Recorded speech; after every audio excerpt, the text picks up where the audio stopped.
Welcome to the Compact Mysteries podcast from compactmysteries.com, the show where we try to unravel a different bite-sized mystery each week, from baffling disappearances and strange objects to unexplained events and mysterious places. This is episode 47, The Disappearance of Solomon Northup. Solomon Northup was born free, likely in 1808 in New York State. He worked as a skilled carpenter, landowner, and musician, and lived in Saratoga Springs with his wife and children. In 1841, Northup accepted a job offer to travel as a musician, expecting to return home, but was instead kidnapped, drugged, and sold into slavery in Washington, D.C. He awoke in chains, completely stripped of his freedom. Over the next 12 years, Northup labored under brutal conditions in Louisiana, on plantations along the Red River, and in Avoyelles Parish, forced to adopt an alias to avoid immediate suspicion. During that time, he endured violence, deprivations, and the constant fear of betrayal. On at least one occasion, he was nearly lynched by overseers and held in a noose for hours until an owner intervened. Northup's salvation came through an unlikely alliance. He befriended Samuel Bass, a white carpenter sympathetic to his plight, who risked his position by sending letters north to Northup's home state. Those letters eventually reached Northup's family and friends, and legal efforts began in New York to secure his release. In early 1853, after repeated legal maneuvering and intervention by New York officials, he was freed and allowed to return home. Back in New York, Northup wasted no time in documenting his ordeal. He published 12 Years a Slave in 1853, a memoir recounting his seizure, enslavement, and eventual liberation.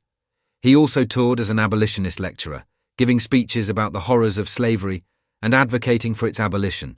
His courage, eloquence, and first-hand account added powerful weight to the anti-slavery movement. He attempted legal action against the men who had kidnapped and sold him. In Washington, D.C., those men were tried but acquitted. Northup, as a black man, was not allowed to testify under the laws of the time.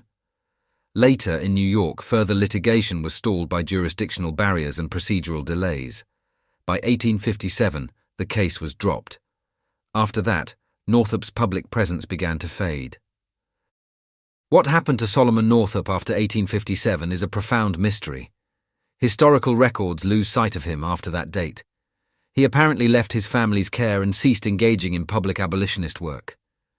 No documented death certificate, obituary, or burial record has ever been conclusively identified. The year of his death, the place, and even his later whereabouts remain uncertain.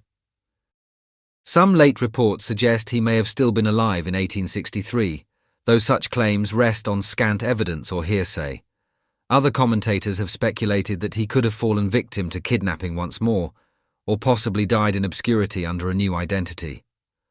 Most historians today lean toward the view that he likely died of natural causes sometime after 1857, in an era and context in which record-keeping and recognition for formerly enslaved individuals were inconsistent and unreliable. One historian argues that by the time of the Civil War, Northup would have been beyond the age for re-enslavement to be profitable. Others point out that he lacked the means to assert a public presence amid mounting threats. The fact that no contemporary source definitively reported his death is a painful reminder of how easily vulnerable voices can slip into silence. Because Northup's final chapter is unwritten, many theories attempt to fill the gap between his last known activities and his death. Some propose that Northup was re-abducted and sold into slavery again, possibly targeting a formerly enslaved man who may have been easier to confiscate.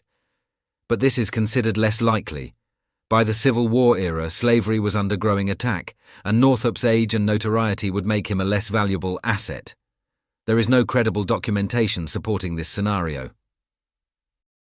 Another idea is that Northup lived out his final years under an assumed name, possibly in anonymity, to avoid threats or retribution. In that scenario, he may have died quietly, without official documentation. Some descendants and local oral traditions have attempted to track such possibilities, but have not yielded verifiable results. The most straightforward and perhaps most plausible theory is that Northup passed away due to illness or age in the late 1850s or early 1860s without recognition or formal death records. Given his disappearance from public life by 1857, such a fate is consistent with what is known. In a more symbolic reading, some argue that Northup's disappearance reflects how history often erases the lives of marginalized individuals, particularly African Americans in the mid-19th century. His absence from official records may not be the result of a dramatic disappearance, but rather the systemic absence of caring documentation. His silence in papers and archives may be as much a part of his story as his memoir. The uncertainty surrounding Solomon Northup's later years doesn't diminish his significance, it amplifies it. His life story stands as a testament to resilience, injustice, and the power of narrative. That his final years are unknown serves as a powerful symbol. Many voices in history were never fully heard or recorded. The enduring interest in Northup's fate reflects our longing to complete the story of a man who endured extraordinary injustice. His memoir, 12 Years a Slave, not only exposed the cruelty of the plantation system, but also challenged complacency about freedom, identity, and humanity.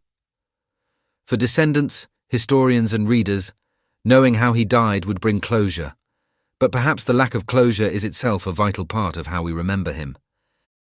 Northup's disappearance from the historical record also draws attention to the broader silences in the history of slavery, the lives lived, the deaths unrecorded, the stories lost. In many ways, the question of what became of Solomon Northup mirrors the question of how we preserve memory, justice, and dignity for those who were denied them. Whether he died in obscurity under an alias or just slipped away into oblivion, Solomon Northup's legacy endures. His name, rather than his grave, remains the monument, and until someone uncovers definitive proof, his final fate remains one of history's poignant mysteries. I hope you enjoyed that episode of the Compact Mysteries podcast from compactmysteries.com. If you did, why not leave us a review wherever you get your podcasts? And while you're there, don't forget to subscribe so you don't miss any future episodes. If you would like to support us more directly, please consider buying us a coffee. Head on over to compacthistories.com/mysteriescoffee to see how. Also, please check out our other Compact podcasts. You will find them all at compacthistories.com. Thanks for listening, and I'll see you next time.